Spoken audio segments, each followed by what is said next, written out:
मुच्यते पूर्णस्य पूर्णमादाय पूर्णमेवावशिष्यते। ॐ शान्ति शान्ति शान्तिः। बोलिए श्री सद्गुरुदेव भगवान की जय। सच्चिदानंद भगवान की जय। परम पूज्य स्वामी श्री प्रेमपुरी जी महाराज जी की जय। ओम भद्रं कर्णेभिः शृणुयाम देवा भद्रं पश्येमाक्षभिर्यजत्राः स्थिरैरङ्गैस्तुष्ट्वा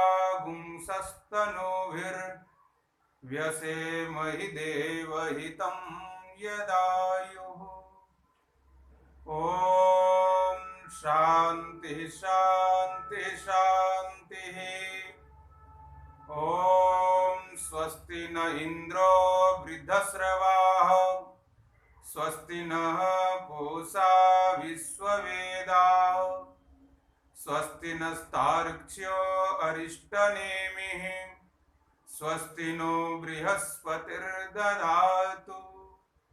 ॐ शान्ति शान्ति शान्तिः। भगवान की कृपा से हम सब नित्य व्रती प्रेमपुरी आश्रम मुंबई से स्वाध्याय सत्संग का लाभ ले रहे हैं। इस स्वाध्याय सत्संग में स्वाध्याय के क्रम में मांडुक्य उपनिषद के मांडुक्य कारिका के द्वितीय प्रकरण वैतथ्य प्रकरण में हम सब सुन रहे हैं। वैतथ्य प्रकरण के अंतिम श्लोक पर आज विचार होगा। 37 नंबर श्लोक तक विचार हो चुका। 38वां श्लोक 38 श्लोक तक कुल इसमें है। तो हम सबने 37 श्लोक का श्रवण किया। यह इस प्रकरण में यह विशेष रूप से दर्शाया गया वैतथ्य प्रकरण है, अर्थात मिथ्यात्व का निश्चय। वैतथ्य कहते हैं मिथ्यात्व का निश्चय। जो हम देख रहे हैं, जो हम सुन रहे हैं, जिसको हम मान रहे हैं, व्यवहार से, कार्य से, इस जगत में यह सब क्या है? मिथ्या है। यह सिद्ध किया गया और इसको सिद्ध करते हुए स्वस्वरूप आत्म तत्व को भी बताया गया कि अपना जो स्वरूप है वह आत्म तत्व है, अर्थात मैं आत्मा हूं, मैं ब्रह्म हूं, मैं निष्क्रिय हूं, अजन्मा हूं, मेरा जन्म नहीं होता, मैं परिच्छिन्न नहीं, मैं बल्कि अपरिच्छिन्न हूं, मैं सर्वव्यापक हूं, मैं दुख रहित हूं, आनंद स्वरूप हूं। यह मेरा स्वरूप है। इस तरह से यह आत्म तत्व को निश्चय कर जिन्होंने जान लिया कि मैं आत्म तत्व हूं, आत्म स्वरूप हूं, अर्थात मैं आत्मा हूं, शरीर नहीं, मैं आत्मा हूं, संसार नहीं, संसार में कोई नाम रूप मेरा नहीं, यह सब जितने भी है सब मिथ्या है, सब कल्पित है। कल्पना का आधार भी यह आत्मा ही है। इस आत्मा में ही सब कुछ कल्पित है, यह निश्चय किया गया। जब हम इस आत्म तत्व को जान लेते हैं, जो आत्मज्ञानी हो गया, जिन्होंने आत्मा को जान लिया, उनका स्वभाव कैसा है सो विचार किया गया। कहा निरस्तुतिर निर्नमस्कार निस्वधाकार एवं, अर्थात कभी वह किसी प्रकार की इच्छा नहीं करता, वह इच्छा रहित होता है। निरस्तुति, कभी स्तुति प्रार्थना नहीं चाहता, कोई हमको सम्मान करे, कोई हमको नमस्कार करे, कोई हमको आदर दे, अर्थात मान अपमान से रहित हो जाता है और निस्वधाकार है, कोई कर्म उसका शेष नहीं रहता। स्वधाकार अर्थात पैतृक कर्म, हमने जन्म लिया है, हमें कुछ करना है, यह नहीं रहता, क्योंकि मैं अजन्मा हूं। अजन्मा के लिए कोई कर्म नहीं होता, आत्मा के लिए कोई कर्म नहीं। जब हमने जन्म लिया है तो कर्म करना पड़ेगा। यदि हमने अपने स्वरूप को मान लिया कि मैं अजन्मा हूं, तो अजन्मा आत्मा में कोई कर्म नहीं है और आत्मा के लिए कोई कर्म नहीं है। आत्मा में कोई बंधन नहीं है, आत्मा के लिए कोई बंधन नहीं है। वह सभी कर्मों से रहित हो जाता है, अर्थात निष्कर्म हो जाते, वह आत्मज्ञानी कर्म रहित हो जाता है, बंधन मुक्त हो जाता है। चलाचल निकेतस्य, चल यह शरीर और अचल वह आत्मस्वरूप। आत्मस्वरूप में रह करके भी वह शरीर में भी व्यापक रूप से रहता है, शरीर के साथ साथ संसार में भी व्यापक रूप से रहता है। वह आत्मा परिच्छिन्न नहीं, अपरिच्छिन्न कहा गया। अर्थात अचल निर्विकार अजन्मा होकर के भी सगुण साकार यह शरीर में भी व्यापक रूप से है। शरीर के साथ साथ शरीर में ही नहीं बल्कि संसार में भी आकाशवत सर्वगत वह आत्म रूप से है। यतिर यादृच्छिको भवेत्, ये पूर्व में विचार किया। यति अर्थात सन्यासी, जो आत्मज्ञानी है, जो महात्मा है, परमात्मा स्वरूप जिन्होंने निश्चय कर लिया, महान आत्मा को महात्मा का, महान व्यापक आत्मा का जिसे ज्ञान हो गया, ऐसे यति इस तरह से वह इच्छा करता है कि मैं आत्मस्वरूप में स्थित हूं। अंतिम श्लोक इस प्रकरण, द्वितीय प्रकरण का देखेंगे, 38 नंबर श्लोक है। तत्त्वम् आध्यात्मिकं दृष्ट्वा, तत्त्वं दृष्ट्वा तु बाह्यतः तत्विभूतस्तदा रामस् तत्त्वादाप्रच्युतो भवेत्। तत्त्वम् आध्यात्मिकं दृष्ट्वा,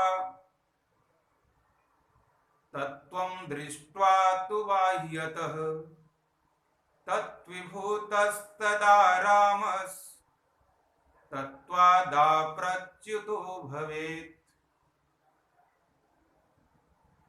तत्त्वम् आध्यात्मिकं दृष्ट्वा, तत्त्वम् आत्मतत्त्वम्, जो आत्म तत्व से युक्त हो गया, आत्मा में निष्ठा रखने वाला, आत्मनिष्ठ हो गए, तो आध्यात्मिकम अपि तत्त्वम् दृष्ट्वा, आध्यात्मिक को भी तत्व रूप से जानता है।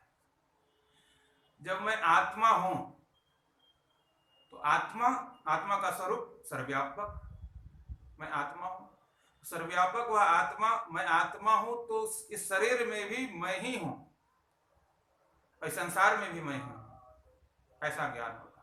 तो आध्यात्मिकम दृष्ट्वा, आध्यात्मिक को या शरीर को जब हम देखते हैं तो शरीर रूप से नहीं देखते। शरीर का जब ज्ञान होता है तो शरीर रूप से ज्ञान नहीं होता, शरीर के नाम रूप से इसे ज्ञान नहीं करते, बल्कि तत्त्वम, तत्व रूप से, आत्मा रूप से। तत्त्वम दृष्ट्वा, तत्व रूप से देख करके आध्यात्मिकम, इस आध्यात्मिक को, इस शरीर को भी तत्व रूप से देख करके विचार करता है कि यह तत्व है। जिस तरह से आभूषण को स्वर्ण रूप से देखता है, वस्त्र को धागे रूप से, सूत्र रूप से देखता है, मिट्टी के बर्तन को मिट्टी रूप से देखता है, अर्थात कार्य को कारण रूप से देखता है। यह कार्य जो है इसका कारण दिखता है। तो शरीर का कारण वह आत्मा, इस संसार का कारण वह आत्मा, वह आत्म तत्त्वम आध्यात्मिकम दृष्ट्वा, शरीर को भी आत्म रूप से वह जानकर, तत्त्वम दृष्ट्वा तो बाह्यतः, बाह्य बाहर इस जगत में जो भी नाम रूप है, यह जगत, पृथ्वी, जल, तेज अग्नि, वायु और आकाश, 5 तत्व के बने हुए है पंच तत्व संसार के पेड़ पौधे पर्वत नदी आदि जो भी कुछ है, घर मकान दुकान, सब में तत्वम दृष्टवा, बाहर भी तत्व रूप से देखा, शरीर को भी तत्व रूप से जानकर और संसार को भी तत्व रूप से जानकर वह क्या निश्चय करता है, तत्वीभूत, अर्थात मैं तत्व रूप हूं। अर्थात सब कुछ तत्व रूप है, सब कुछ तत्व में ही स्थित है, तत्व के अलावा और कुछ है ही नहीं, इसलिए वह तत्वीभूत है। मैं तत्वीभूत हूं, अर्थात मैं तत्व, सब कुछ जब तत्व है वह वासुदेव सर्वम, वासुदेव अथवा आत्मस्वरूप वासुदेव, अर्थात वह आत्मा जो है सब में वह आत्मा रूप से है, आत्मा के अलावा कुछ नहीं। किसी का भी विचार करें तो वह आत्मा ही है। सबका विचार पहले बिल्कुल विस्तार पूर्वक कर लिया गया कि कोई भी इस जगत में जो भी वस्तु दिख रहा है, जड़ हो अथवा चेतन हो, जड़ वस्तु को भी यदि आत्मसत्ता त्याग देती है, आत्मसत्ता से अलग हो जाता है तो जर्जर होकर के गिर पड़ता है। मकान भी पुराना होता है तो शक्तिहीन हो जाता है, गिर पड़ता है। पेड़ पौधा भी आत्मसत्ता को जब त्याग देता है तो सूख जाता है। पर्वत भी आत्मसत्ता को त्याग देता है तो गिर पड़ता है, धूल धूल हो जाता है। पर्वत पत्थर जो है चूर्ण मिट्टी के रूप में परिवर्तित हो जाता है। इस तरह से इसका मूल कारण वह आत्मा ही है। इस जगत का मूल कारण वह आत्मा को ही इस जगत में जानता है कि आत्मा में ही सब यह आश्रित है, आत्मामय है, सब में आत्म तत्व को देखता है। तत्वीभूत, तत्व में ही रह करके, स्वयं आत्मा में रह करके आत्मदृष्टि, आत्मदृष्टि कहते कई प्रकार की दृष्टियां होती, 4 प्रकार मुख्य रूप से माने। एक होता है चर्म दृष्टि, चर्म चक्षु, जो चमड़ी का बना हुआ, जो आंख जिसको हम अभी देख रहे हैं स्थूल शरीर के माध्यम से या इंद्रियों के जो माध्यम से जो हम देखते हैं, तो इसको चर्म चक्षु कहा गया है। चमड़े से बना हुआ है चर्म चक्षु, अर्थात हम बाह्य जगत को इस इंद्रियों के माध्यम से जो देखते हैं ये चर्म चक्षु से देखते हैं। एक होता है ज्ञान चक्षु, जो कि हम बाहर इस आंखों से जो देख रहे हैं और इसको फिर हम दोहरा करके जब देखते हैं तो ज्ञान से देखते हैं, तो ज्ञान से उसके गुण को ग्रहण करते हैं। चर्म चक्षु से उसके स्थूल रूप को ग्रहण करते हैं और ज्ञान चक्षु से उनके गुण को ग्रहण करते हैं। उनकी कलाकारी, उनकी विशेषता, उनकी विद्वता, उनके गुण को, उनके ज्ञान को हम ग्रहण करते हैं। यह ज्ञान चक्षु। एक होता है दिव्य चक्षु, जो तपस्या के बाद योग्यता प्राप्त कर किसी ऋषि मुनियों की कृपा से मिलता है या भगवान की कृपा हो तो भगवान भी वह दिव्य चक्षु देते हैं। दिव्य चक्षु से भगवान का वह दिव्य रूप का हम दर्शन करते हैं। जैसे अर्जुन को भी भगवान ने दिव्य चक्षु दिया, दिव्यम ददामि ते चक्षु। हे अर्जुन, तुम्हें मैं दिव्य चक्षु देता हूं, तुम मेरा विराट रूप का दर्शन करो, सब में मैं ही हूं। यह शरीर संसार में, इस पूरे जगत में मैं ही हूं, व्यापक रूप से हूं, सब में मैं हूं। यह व्यापक रूप का दर्शन कराया और गीता में वो वर्णन करके भी बताया कि सब में मैं हूं। स्थावरानाम हिमालय, स्थावर जड़ में भी हिमालय स्वरूप, सब में मैं हूं, एक एक करके बताया। तो दिव्य चक्षु के द्वारा उस भगवान के दिव्य रूप का दर्शन कर लिया। पर दिव्य चक्षु से हम जो भगवान के विराट रूप का, व्यापक रूप, इस जगत रूप को हमने देख तो लिया, पर इससे ज्ञान में हम स्थित नहीं हो पाते। उसके लिए आत्मज्ञान कहा। आत्मज्ञान को गीता के माध्यम से विस्तार से उन्होंने दिया। तो ज्ञान चक्षु का से बढ़ करके श्रेष्ठ, चर्म चक्षु से श्रेष्ठ होता है ज्ञान चक्षु, ज्ञान चक्षु से श्रेष्ठ होता है दिव्य चक्षु, दिव्य चक्षु से भी श्रेष्ठ होता है आत्म चक्षु। अर्थात हम आत्मा से ही आत्मा को देखते हैं, आत्मा में ही आत्मा को देखते हैं। आत्मनि आत्मानं पश्येत, आत्मा में आत्मा को देखें, आत्मा से आत्मा को देखें, आत्मा में आत्मा को देखते हैं। तो आत्मचक्षु से कहा गया, हम आत्मा से देखते हैं। तत्वीभूतः, आत्मा में स्थित होकर हम आत्मा को देखते हैं।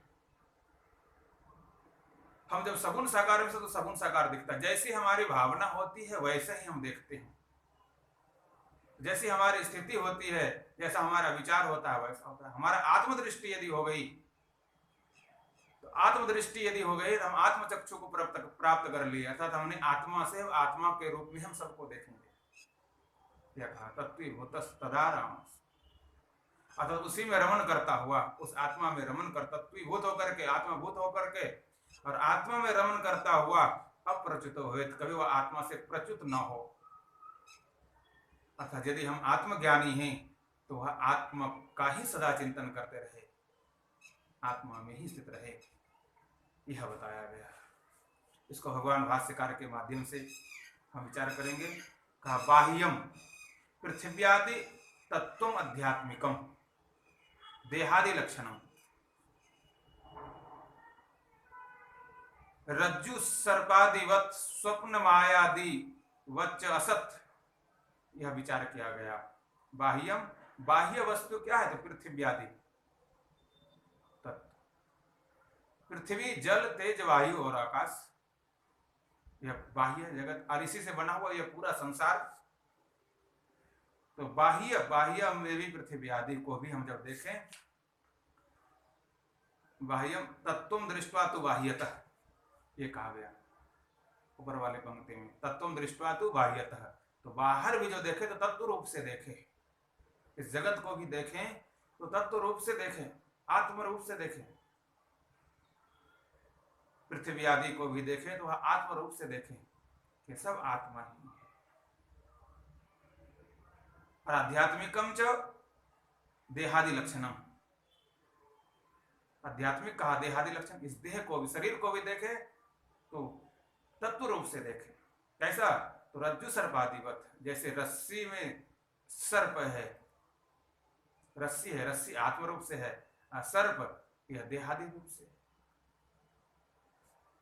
स्वप्नवत देखें, और जिस तरह से स्वप्न में हम इस शरीर को देखते हैं, स्वप्न में जो शरीर दिखता है और मैं देखता हूं, देखने वाला कौन है? मैं हूं।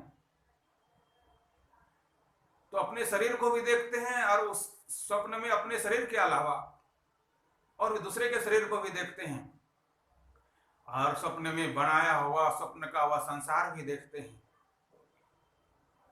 पर वह सब क्या है? असत है। जगते ही सब पता चल जाता है कि वह असत। उसी तरह से यह स्वप्नवत, यह भी जागृत शरीर है, स्वप्नवत यह संसार है।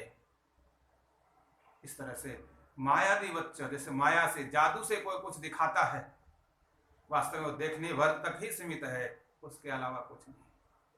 वैसे यह जगत और यह शरीर और संसार, यह भी जब दिखता है तब तक है, और जब वास्तव में हम आत्म स्थिति में हो जाते हैं तो यह आत्म तत्व में स्थित हो जाता है। आत्मा ही है, इसके अलावा कुछ है, आत्म रूप से जानने वाला। इसी को उपनिषद वाक्यों से उदाहरण देते हैं भगवान भाष्यकार। वाचारंभणम विकारो नामधेयम मृतिका इत्येव सत्यम इत्यादि श्रुते है। ये कहा, यह सब जो नाम रूप है यह क्या है?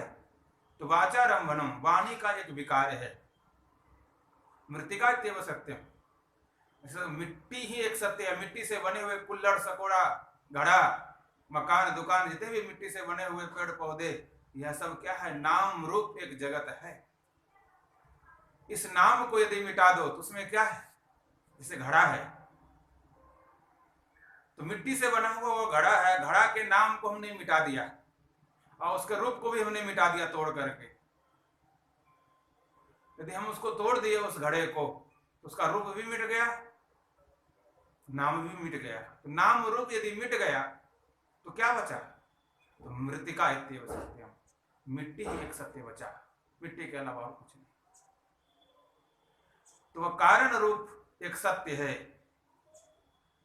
उसी को जैसे आभूषण आभूषण का जो कुंडल है, कुंडल एक नाम हो गया, उसकी आकृति एक रूप हो गया। यदि उस आकृति को तोड़ दिया गया, चूर कर दिया गया, चूर्ण बना दिया गया, तो वह कुंडल समाप्त हो गया, उनका नाम समाप्त हो गया, उसकी आकृति रूप भी समाप्त हो गया। क्या बचा? एक उसका कारण, स्वर्ण एक आधार रहा। उसी तरह से यह शरीर और संसार इस आत्मा रूप कारण रूप में स्थित है। बिल्कुल यह नाम और रूप जो है, यह आकृति आकार जो है, सगुण साकार के रूप में जो दिख रहा है, कहते हैं विकारो नामधेयम। यह वाणी का मात्र एक विकार है, यह व्यवहार मात्र है, व्यवहारिक सत्ता कहा गया। जब तक हम इसे व्यवहार करते हैं तब तक है, आत्मा में तो व्यवहार ही नहीं। इस तरह से विचार करना चाहिए। आत्मा च सबाह्याभ्यंतर ही अजह। आत्मा कैसे है? अंदर बाहर से वह अजन्मा है, अंदर से भी वह अजन्मा है और बाहर जगत में भी वह अजन्मा है। कभी उन्होंने जन्म ही नहीं लिया, आत्मा कभी जन्म नहीं लिया, इसलिए उसको अजय कहा। अपूर्व सबसे पहले का है, अविनाशी है, कभी उसकी मृत्यु भी नहीं होती। अनंतर कभी किसी से भेद नहीं होता, कभी किसी से अलग भी नहीं है और कभी किसी में मिला भी नहीं। अनंतर अबाह्य, अर्थात बाहर रह करके भी अबाह्य है, बाहर में होकर के भी बाहरी दृश्य से वह युक्त नहीं होता, बाहरी नाम रूप से वह स्थित नहीं होता, वह अपने कारण रूप में ही रहता है। आत्मा कृष्ण संपूर्ण आकाशवत सर्वगतः। यह आत्मा कैसा है? कहते हैं सर्वगत आकाशवत। जैसे आकाश, आकाश कहते हैं खाली जगह को, हर जगह किसमें आकाश नहीं है। पृथ्वी तत्व में भी आकाश है, जल तत्व में भी आकाश है, अग्नि तत्व में आकाश है, वायु तत्व में भी आकाश है। पृथ्वी से बने हुए मकान दुकान सब में आकाश है। दीवार में लोहे जैसा तत्व ठोस पदार्थ में भी लगता है इसमें कुछ नहीं, बिल्कुल लोहा है, कहते ऐसा नहीं, उसके अंदर आकाश है। आकाश ही सबको अवकाश दिया हुआ है और आकाश को भी अवकाश देने वाला वह आत्मा है। और सभी तत्वों का अवकाश देने वाला वास्तविक वह आत्मा है, वही आत्म स्वरूप है। सूक्ष्म और बिल्कुल सूक्ष्म है, उससे सूक्ष्म कुछ नहीं है। कैसा सूक्ष्म है? देखिए, पृथ्वी स्थूल है, पृथ्वी से सूक्ष्म है जल, जल से सूक्ष्म है तेज अग्नि, अग्नि से सूक्ष्म है वायु, और वायु से सूक्ष्म है आकाश, और आकाश से भी सूक्ष्म है आत्मा। पृथ्वी स्थूल हो गया, पृथ्वी के अंदर हम चल नहीं पाते। पृथ्वी से सूक्ष्म हो गया जल, जल में हम चले लेते हैं, कहीं कमर भर भी जल हो तो उसमें भी हम चलते हैं क्योंकि वह सूक्ष्म है, पर धीरे धीरे चलते हैं। उससे सूक्ष्म होगा अग्नि, अग्नि में बहुत स्पीड से हम चल लेते हैं और हमें थोड़ा दूर जाकर के कहाँ चला जाता है, विलीन हो जाता है, पता भी नहीं चलता। अग्नि से सूक्ष्म हुआ हवा, पृथ्वी जल और तेज, यह दिखता तो है पर इससे जो सूक्ष्म है हवा वायु, ये इतना सूक्ष्म है कि इस आंखों से दिखता भी नहीं, स्पर्श मात्र होता है हवा का। हवा का लक्षण बताया गया वायु का, रूप रहित स्पर्शवान वायु, रूप रहित है, अर्थात इतना सूक्ष्म है कि इसका हवा का भी कोई रूप नहीं, बल्कि स्पर्श होता तो लगता है कि हवा चल रहा है, वायु चल रहा है, ऐसा अनुभव होता है, सूक्ष्म है। और जब हवा ही नहीं देखता, इससे भी सूक्ष्म है आकाश। आकाश को भी हम खाली जगह को देखते नहीं, लगता है कि मैं खाली जगह को देखता हूं, वास्तव में खाली जगह दिखता नहीं है, इसको हम नहीं देख पाते। तो अब जो देख रहा है खाली जगह, कहते खाली जगह नहीं, इसमें प्रकाश दिखता है। तो सूर्य का प्रकाश है इसलिए प्रकाश दिखता, तो लगता है कि मैं खाली जगह को देख रहा हूं, प्रकाश देख रहे हैं। प्रकाश समाप्त हो जाता तो कुछ नहीं दिखता, देखना समाप्त हो गया, तो हम इस आंखों से देख भी नहीं पाते। तो दिख रहा है तो प्रकाश दिखता है, प्रकाश में न हवा दिखता है न आकाश दिखता है, खाली जगह भी दिखता नहीं, इतना सूक्ष्म आकाश है। और जब आकाश ही नहीं दिखता, हवा ही नहीं दिखता, आकाश ही नहीं दिखता, तो आत्मा को इस आंखों से हम कहाँ देख पाएंगे? इसलिए कहा वह सूक्ष्म, इतना सूक्ष्म है कि इंद्रियों का वह साधन नहीं, सूक्ष्म और अचल है, वह चलायमान नहीं, स्थिर है, सर्वगत है, निर्गुण है, निष्कल, निष्क्रिय, तत्सत्यम, स आत्मा तत्वमसि, वह आत्मा है, तत्वमसि तुम वही हो। इस तरह से श्रुति वाक्यों में उपदेश दिया। सूक्ष्मो अचलो निर्गुणो निष्कलो निष्क्रिय तत्सत्यम स आत्मा तत्वमसि इति श्रुति में इस तरह से बतलाया गया। तो आत्मा को इस तरह से विचार करें कि वह आत्मा और वह मेरा स्वरूप है, तत्वमसि तुम वही हो। गुरु ने उपदेश दिया कि तुम वही हो, और अहम अस्मि, आत्मा, इस तरह से अनुभव करें। इत्येवं तत्वं दृष्ट्वा तत्त्वभूतस् तदा रामः, उसी में रमन करें, उसी में स्थिर हो। न बाह्य रमण यथा आत्मतत्व, अर्थात बाह्य रमन नहीं, हम आत्मा में ही रमन करें। मैं आत्मा हूं, मैं आत्मा हूं, मैं सर्वव्यापक हूं, निष्क्रिय हूं, सूक्ष्म हूं, अचल हूं, निर्गुण हूं, निष्कल हूं, निष्क्रिय हूं, सत्य स्वरूप हूं, अविनाशी हूं, आत्मस्वरूप हूं। इस तरह से इस तत्व को अपने रूप में माने, विचार करें। हमारा विचार हर समय आत्म विचार हो, आत्म विचार से विहीन कभी नहीं होना चाहिए, चाहे वह किसी रूप में है। यह कहा गया तत्त्वभूत सदाराम, न बाह्य रमण, बाहर कभी रमण न करें, अर्थात शरीर को मान करके शरीर भाव में कभी स्थित न हो, और शरीर भाव में स्थित होकर कभी संसार में कभी आसक्त न हो। यथा अतत्वदर्शी, जो तत्वज्ञानी नहीं है, जिसे तत्व ज्ञान नहीं हुआ, तो तत्वज्ञानी का आरोप आत्मज्ञानी नहीं और आत्मज्ञानी का आरोप कर लिया सिर्फ। तो जो तत्वज्ञानी नहीं, आत्मज्ञानी नहीं और आत्मज्ञानी का आरोप कर लिया, तो शरीर को ही अपने आत्मा मानने लगता है, अपने चित्त अपने चेतन को ही आत्मा मानने लगता है। तो चित्त को आत्मा मान करके सोचता है कि मैं आत्मा हूं, और उसी के बारे में हमारे बताया। अतत्वदर्शी कश्चित चित्तम आत्मत्वेन प्रतिपन्नस चित्त चलम अनुचलति आत्मानं मन्यमान, चित्त का चलायमान होता है, चित्त जो है वह अंतःकरण जो है वह चलायमान होता है। तो चित्त जब चलायमान होता है और हमने चित्त को यदि आत्मा मान लिया है,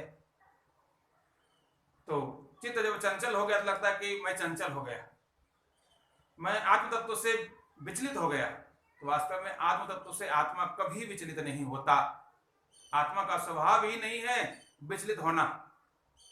अर्थात यदि विचलित हो रहा है तो वह चेतन है, वह मन है, वह अंतःकरण है, ऐसा विचार करना चाहिए। पर अज्ञानी लोग उस अंतःकरण को ही, उस चित्त को ही आत्मा मान करके उस चेतन की चंचलता, चित्त की चंचलता को मानकर, अंतःकरण की चंचलता को मानकर स्वयं को चलायमान मानता है। चलितम आत्मानम मन्यमानस तत्वात् चलितम देहादिभूतम आत्मानम, और देहादिभूत में हो जाता है।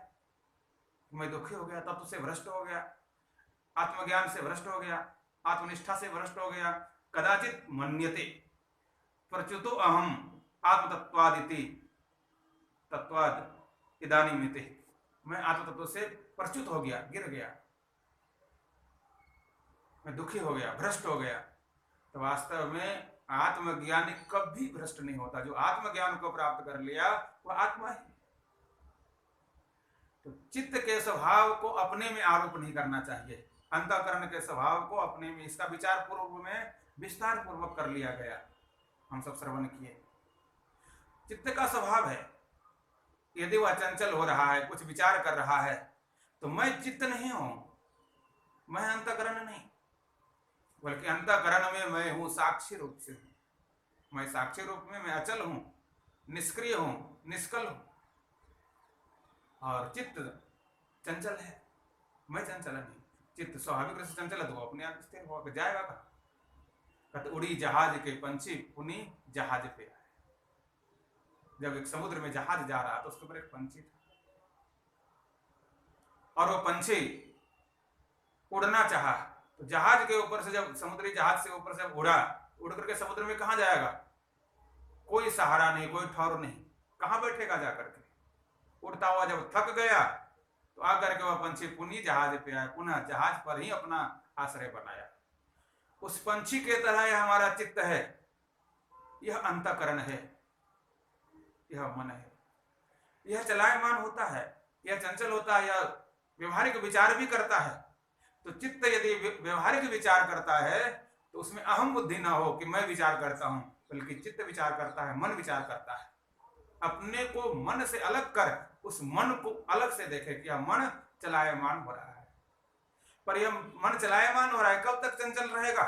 इसका कोई आश्रय नहीं है इस जगत में। जब भी यह मन चलायमान होता है, चंचल होता है, किसी वस्तुओं के तरफ, किसी विषयों के तरफ जाता है इंद्रियों के माध्यम से, तो उसको आत्मभूत होकर के, तत्वीभूत होकर के जब देखेंगे तो यह जहां पर भी यह अंतःकरण गया, जहां मन गया है जिस विषयों में, फिर वह थोड़ी देर के बाद वहां से लौट आता है। भोजन में गया तो भोजन से लौट जाता है, भोजन क्या समाप्त हो गया, मन वहां नहीं रहता। कहीं किसी कार्य में गया तो कार्य करते हुए वहां से फिर पुनः मन वहां से लौट जाता है। फिर और किसी व्यक्ति में गया, किसी वस्तु में गया तो वहां भी विचार किया, पुनः वहां से लौट जाता है। कहाँ जाएगा? इसका आश्रय क्या है? कहीं संसारी बाह्य विषयों में, बाह्य वस्तुओं में, बाह्य व्यक्तियों में इस अंतःकरण को, इस चित्त को आश्रय नहीं मिला है। यह सिर्फ जाता है, उड़ता है और रस लेना चाहता है, पर वहां वास्तव में कहीं कुछ नहीं मिलता, पुनः लौट करके आता है। लगता है थोड़ा क्षणिक सुख दिखता है, पर क्षणिक सुख के बाद तुरंत दुख मिलता है। इसका भी विचार हम सबने पूर्व में किया। भोजन करते समय कितना सुख मिलता है, थोड़ा देर सुख, उसके बाद समाप्त, मन वहां से तुरंत लौट गया, विरक्त हो गए, अब नहीं खाएंगे। अब भोजन का सुख जो मन ले रहा था अब लेना नहीं चाहता, अब नहीं चाहिए, वहां से हट गया। इस तरह से निश्चय किया। तो हम अपने चित्त के चंचलता से, अपने आत्म तत्व से स्थिर ही हो और उस चित्त को भी अनुभव करें कि यह चित्त चंचल है, बल्कि मैं चंचल नहीं, मैं तो आत्म स्वरूप में हूं। शरीर कार्यरत है, इंद्रियां अपने अपने कार्यों में कार्यरत है, मन उस कार्यरत है, पर मैं कार्यरत नहीं, मैं तो अचल हूं, आत्मा हूं। इंद्रियानि इंद्रियार्थेषु वर्तन्त इति धारयन्, ऐसी धारणा करें। इंद्रियां अपने अपने विषयों में वह व्यवहार कर रहा है, मैं व्यवहार नहीं करता, मैं तो अव्यवहारी हूं, निष्कल हूं, निष्क्रिय हूं, आत्मस्वरूप हूं। इस तरह से समाहिते तो मनसि कदाचित तत्वभूतम प्रसन्नम आत्मानं मन्यते इदानीम अस्मि तत्वीभूत इति। जो चित्त को आत्मा मानता है, वह जब मन उसका स्थिर हो जाता है, अंतःकरण जब स्थिर हो जाता है, समाहिते तो मन से कदाचित तत्वीभूतम, तत्वभूतम प्रसन्नम आत्मानं मन्यते, सोचता है कि मैं प्रसन्न हूं, मैं आत्मस्वरूप में स्थित हो गया। तो मन की प्रसन्नता से, मन के सुख से, मन की स्थिरता से मैं आत्मा में स्थिर हो गया, ऐसा मानने वाला वह वास्तविक तत्व ज्ञानी नहीं है। तो मैं कभी स्थिर हो जाता, तत्व में स्थिर होता, कभी भटक जाता हूं, तो वास्तव में वह तत्व को अभी नहीं अनुभव किया है। वह चित्त को, अंतःकरण को अपना आत्मा समझ रखा है। तो वास्तव में चित्त की चंचलता से अपनी चंचलता नहीं, मैं तो सदा सदा के लिए तत्व में हूं। न तथा आत्मविद भवेत्, आत्मविद कभी भी इस तरह से कभी चंचल होता ही नहीं, वह एक रस रहता है, एक में ही स्थित होता है। आत्मन एक रूपत्वात्, क्योंकि हमने श्रुति वाक्यों से यह निश्चय किया, जान लिया, गुरु के माध्यम से, गुरु उपदेश से हमने जान लिया कि मेरा जो स्वरूप है वह एक रूपत्वात्, एक रूप है और वह अचल है। स्वरूप प्रत्यवन असंभवात्, कभी हम स्वरूप से असंभव है, आत्मा कभी च्युत नहीं होता। और जब मैं आत्मस्वरूप हूं तो मेरा च्युत हुआ ही नहीं, मैं कभी गिरा ही नहीं। यदि गिरता हुआ दिखता है तो कौन गिर रहा है उसका विचार करें। मन गिरता है, अंतःकरण गिरता है, चित्त गिरता है, कार्यरत है तो शरीर है, इंद्रियां हैं, और इसमें भी मैं ही सर्वव्यापक रूप से हूं, आत्म रूप से हूं, साक्षी रूप से हूं, इस तरह से एक रूप से हूं। इस तरह से विचार करता है वो आत्मज्ञानी। सदैव ब्रह्मास्मिति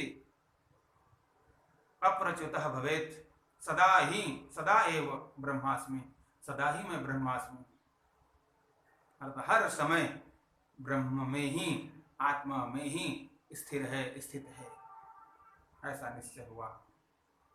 एक संतों ने कहा है, किसी ने, सब संग रसिए सब संग वसिए सबका लीजिए नाम, हाजी हाजी कहते रहिए वसिए अपने ठाम। सब संग रसिए अर्थात मन के साथ में भी मैं हूं, तन के साथ में भी मैं हूं, शरीर के साथ में भी मैं हूं और संसार के साथ में भी मैं हूं। पर किस रूप में हूं? शरीर मन के साथ में मन के रूप में नहीं हूं, आत्मा के रूप में हूं। शरीर के साथ में मैं हूं, तन के साथ में मैं हूं। शरीर के साथ में जो मैं हूं, शरीर के रूप में नहीं, बल्कि मैं आत्मा रूप से हूं। संसार के साथ में भी हूं, संसार के साथ में भी रहते, पर संसार के रूप में नहीं, संसारी बन करके नहीं, आत्मा के रूप में मैं हूं। अर्थात सबका आधार वह आत्मा है, आत्म रूप से मैं हूं। टेढ़ों में रह करके जो टेढ़ा न होता, सीधों में रह करके जो सीधा न होता, सभी के परे जो परम तत्व रूपी सोई आत्मा है, सोई आत्मा है। अर्थात टेढ़ों में भी वही है, सीधों में भी वही है। इस तरह से अग्नि, एक लकड़ी, टेढ़ी लकड़ी में भी अग्नि व्याप्त हो जाती है, सीधी लकड़ी में भी अग्नि व्याप्त हो जाती है। उसी तरह से आत्मा सब में व्यापक, सब में व्याप्त हो जाता है, व्याप्त है। आत्मा ही सब में व्याप्त है, आत्मा ही सबका है। तत्त्वभूतस् भवेत्, तत्वात् सदा अप्रच्युता, आत्म तत्व दर्शना भवेद इत्यभिप्राय। हर समय कभी प्रच्युत न हो, अर्थात मेरा स्वरूप कभी प्रच्युत नहीं होता, मैं तो बिल्कुल स्थिर हूं। यदि प्रच्युत जैसा अनुभव होता है तो मैं आत्मा में नहीं, बल्कि आत्मा का नहीं, यह चित्त का, शरीर का, इंद्रिय का, विषयों का यह व्यवहार है। मैं तो आत्मरूप से हूं, मेरा स्वरूप आत्मस्वरूप है। कभी भी शरीर संसार में आग्रह, इच्छा किसी प्रकार का नहीं होता, विचार हर समय होता है। इत्यभिप्रायः। सुनि चैव स्वपाके च पंडितः समदर्शिनः, पंडितः आत्मज्ञानेन, आत्मज्ञानी, आत्मज्ञानी कैसा देखता है? कहते सुनी, कुत्ते में, चंडाल में, सब में वह आत्म रूप से देख करके समदर्शी, अर्थात सब में वह आत्मदृष्टि होता है, सब में आत्मा दिखता है, सब में आत्मा देख करके वह व्यवहार करता है, समदर्शी होता है, समवर्ती नहीं, यह भी जानना चाहिए। आत्मज्ञानी समदर्शी अर्थात दृष्टि आत्मा की होती है, व्यवहार सबका अलग अलग होता है। कुत्ता कुत्ते की तरह व्यवहार करता है, चंडाल चंडाल की तरह व्यवहार करता है, सज्जन सज्जन की तरह व्यवहार करता है, पशु पशु की तरह व्यवहार करता है, पक्षी पक्षी की तरह व्यवहार करता है। सबका व्यवहार अपने अपने जगह है, पर सब तत्व रूप से यदि है तो आत्मा रूप से ही है। जैसे एक ही मिट्टी से बने हुए अलग अलग बर्तन, सबका व्यवहार अलग अलग। मिट्टी से बने हुए मकान, इसमें हम रहते हैं। मिट्टी से बना हुआ घड़ा, उसमें पानी रखा जाता है, व्यवहार दोनों में अलग। मिट्टी के घड़े में हम रहते नहीं, मकान में रहते हैं, और मकान से हम पानी नहीं लाते, दोनों का व्यवहार अलग हो गया। मिट्टी का सकोड़ा बना हुआ है, कुल्हड़ बना हुआ है, उसमें हम अन्न ग्रहण करते हैं, खीर डाल करके पीते हैं, खाते हैं। तो सबका व्यवहार आकृति के कारण से अलग अलग होता, पर वास्तव में ज्ञानी पुरुष वह जानता है कि सब, चाहे वह कुल्हड़ से हम छाछ पी रहे हैं, सकोरे में खीर खा रहे हैं, या घड़े में पानी रखे हैं, या मकान में रह रहे हैं, यह सब मिट्टी का ही बना हुआ है। व्यवहार बल्कि अलग अलग, समदर्शी हुआ। समदर्शी सबको हम देख रहे हैं कि यह सब मिट्टी का बना हुआ है, फिर भी व्यवहार हम सबसे अलग अलग कर रहे हैं। समदर्शी होता है, समवर्ती नहीं। व्यवहार सबके साथ अलग अलग, पर दृष्टि सबके साथ एक होता है कि सब एक है। उसी तरह से आत्मा सब में एक है, एक रूप से है। दृष्टि सब में एक रूप से है कि सब आत्मा ही है, पर सब अलग अलग रूप में दिखता है। सबका व्यवहार अलग अलग दिखता है, सबका कार्य अलग दिखता है, पर इसका मूल कारण, इसमें तत्व जो है वह आत्मा है। समम सर्वेषु भूतेषु तिष्ठन्तम परमेश्वरम इत्यादि स्मृति है गीता में कहा समम सर्वेषु भूतेषु, सभी प्राणियों में, सब में, समम सर्वे, सम दृष्टि, सब में एक जैसा, एक ही आत्मा है, अलग अलग आत्मा नहीं। यानी कि मनुष्य में अलग आत्मा है, पशु में अलग आत्मा है, पक्षी में अलग आत्मा, कुत्ते में अलग आत्मा है, सब में एक ही है, किसी में अलग आत्मा नहीं। वह एक ही आत्मा है, और सब में जब आत्मा अनेक है ही नहीं तो सब में अलग अलग कहां से होगा? यह निश्चय श्रुति वाक्यों से किया गया। तो आत्मा एक है, और उस एक आत्मा को हम जानते हैं श्रुति वाक्यों से, गुरु वाक्यों से, तो उसमें निश्चय कर वह मेरा स्वरूप है, मैं भी उसी आत्म रूप से हूं। और यह शरीर जन्म लिया है, मर जाएगा, उत्पन्न हुआ है, नष्ट हो जाएगा। शरीर का स्वभाव है अस्ति जायते वर्धते विपरिणामते अपक्षीयते विनश्यति। शरीर की क्रिया है, मन का क्रिया है, अलग अलग विषयों का विचार करना। तो मन की क्रिया को अपनी क्रिया ना समझे, इंद्रियों की क्रिया को अपनी क्रिया ना समझे, मन के कर्म को अपना कर्म नहीं, इंद्रियों के कर्म को अपना कर्म नहीं, शरीर के कर्म को अपना कर्म नहीं, यह सब अपने अपने कार्य में रहते हैं। मैं तो निष्क्रिय, निष्कर्म, अर्थात क्रिया रहित अजम आत्मानम, शुद्धम, शुद्ध स्वरूपम आत्मानम। इस तरह से हम सब ने विचार किया श्रुति वाक्यों से, और यह निश्चय हो गया कि मैं आत्मा हूं और एक तत्व हूं। इस तरह से मिथ्यात्व का निश्चय कर संसार के भ्रम को दूर किया और आत्मज्ञान में स्थित किया। यह द्वितीय प्रकरण वैतथ्य प्रकरण के माध्यम से हम सब ने यह निश्चय किया। यहाँ पर कहते इति गौड़पादीय कारिकायाम वैतथ्याख्यम द्वितीय प्रकरण संपूर्णम। यहाँ पर वैतथ्य प्रकरण, द्वितीय प्रकरण पूर्ण होता है। इस तरह से हम विचार करते रहें, नित्य प्रति सत्संग श्रवण करते रहें, सुनते रहें, और यह निश्चय हो कि मैं उस तत्व को जान सकूं, उसमें हमारा स्थिर हो, हम उस चीज को प्राप्त कर सकें। तो जीवन का यह सार है। हम सदा ही सत्संग सुनते रहें। कहते सत्संग नित अरु ध्यान नित, रहिए करत संलग्न हो, वे विचार चोरी नशा हिंसा झूठ का जना चाहिए। संसार के सभी अवगुणों को त्याग कर, ये कार्य को कार्य के तरह छोड़कर मैं अकार्य हूँ, आत्मस्वरूप से स्थित हूँ और हम सत्य में हूँ, तो इसलिए सत्य का आश्रय लें और सत्य में स्थित रहें और सत्य निष्ठा बनाए रखें। यह आत्मज्ञान का स्वभाव, और आत्मज्ञान में हम स्थित होते हैं। यह पर अपने कहा करके अपनी वाणी को विराम देते हैं। बोलिए श्री सद्गुरुदेव भगवान की जय। ओम पूर्णमदः पूर्णमिदं पूर्णात् पूर्णमुदच्यते पूर्णस्य पूर्णमादाय पूर्णमेवावशिष्यते। ओम शांति शांति शांति। ॐ शान्ति शान्ति।